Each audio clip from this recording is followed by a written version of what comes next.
নমস্কার বন্ধুরা, জিও হাব চ্যানেলে তোমাদেরকে আমি সকলকে স্বাগত জানাই।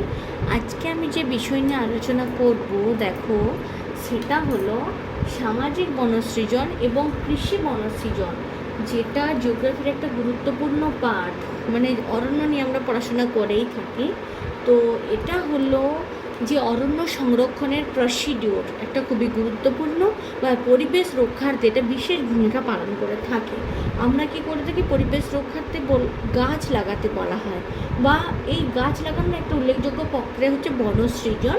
তার আবার দুটো ভাগ রয়েছে, একটা হলো সামাজিক বনসৃজন, একটি হলো কৃষি বনসৃজন। সামাজিক বনসৃজনের ইংরেজিটা হলো সোশ্যাল ফরেস্ট্রি, আর কৃষি বনসৃজন হলো অ্যাগ্রো ফরেস্ট্রি। তো চলো বন্ধুরা, এই দুটো বনসৃজনের মধ্যে কী পার্থক্য সেটা আগে আমরা জেনে নিই। দেখো, যখন সামাজিক বোঝাই যাচ্ছে এখানে সমাজযুক্ত, সাধারণত যে অরণ্য সীমাগুলো থাকে সেগুলোর বাইরে আমাদের গ্রামে ধরো কোনো পতিত জমি আছে, সেখানে গ্রামের মানুষ বা তার সাথে কোনো স্বেচ্ছাসেবী সংস্থা যুক্ত হয়ে দুজনে একটা মিলিত যৌথ প্রচেষ্টাতে সমাজের কল্যাণে যে বনসৃজনগুলো করা হয়ে থাকে বা গাছগুলো লাগানো হয়, সেগুলো হচ্ছে সামাজিক বনসৃজনের আওতার মধ্যে পড়ে। আর কৃষি বনসৃজন সেখানে কি, সেটা হলো কৃষকের নিজস্ব উদ্দেশ্যে তার বাড়িতে চারপাশে যে জায়গা থাকে সেখানে, বা তার যে নিজস্ব কৃষি জমি সেখানে নিজস্ব প্রচেষ্টায় নিজেরই লাভের জন্য যে বনসৃজন করা হয়ে থাকে সেটাকে বলা হয় অ্যাগ্রো ফরেস্ট্রি বা কৃষি বনসৃজন। দেখো, আমি সেই পয়েন্টটা কি প্রথমে লিখেছি, গ্রামের মানুষ এবং স্বেচ্ছাসেবী সংস্থা দ্বারা এটি চলে, মানে এই সামাজিক বনসৃজনটি করা হয়ে থাকে।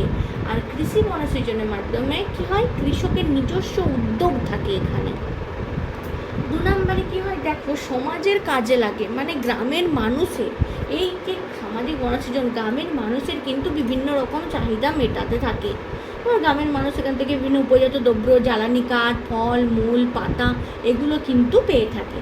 কিন্তু কৃষি বনসৃজনে কী হয়, কৃষকের যে ব্যক্তিগত স্বার্থ সেখানে কিন্তু পরিলক্ষিত হয়, বা কৃষক নিজের ওই জিনিসগুলো বিক্রি করে বা গাছপালা পরবর্তীকালে বিক্রি করে সেখানে আবার নতুন করে ছোটো ছোটো গাছ লাগায়, সেখান থেকে যে ফলমূল পেয়ে থাকে সেটা বিক্রি করে বাজারে পয়সা উপার্জন করে থাকে।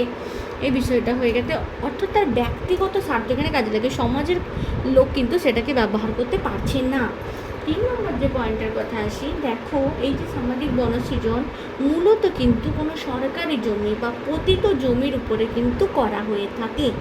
আর কৃষি বনসৃজন কৃষকের যে নিজস্ব জমি বা নিজস্ব মালিকানার আওতায় যে জমি থাকে সেখানে তার উপরেই কিন্তু কৃষি বনসৃজন সম্ভব হয়ে ওঠে।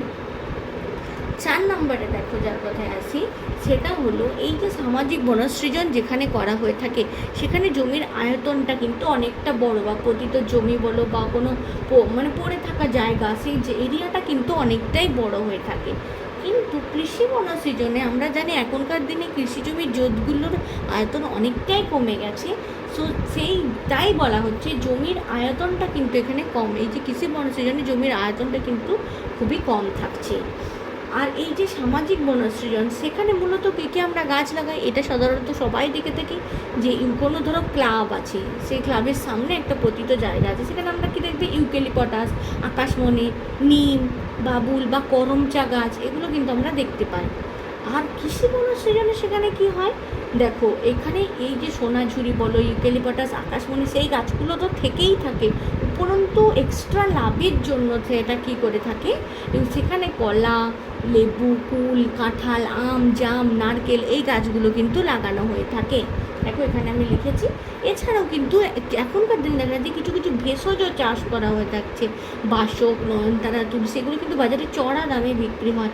এছাড়াও দেখেছি মরশুমি যে ফুলগুলো হয় না, ফুল চাষও কিন্তু এই কৃষি বনসৃজনের মধ্যে পড়ছে, ওটা কিন্তু মানে খুবই একটা লাভজনক এখনকার যুগে, এটা আমার নিজের দেখা এক্সপিরিয়েন্স থেকে বলছি।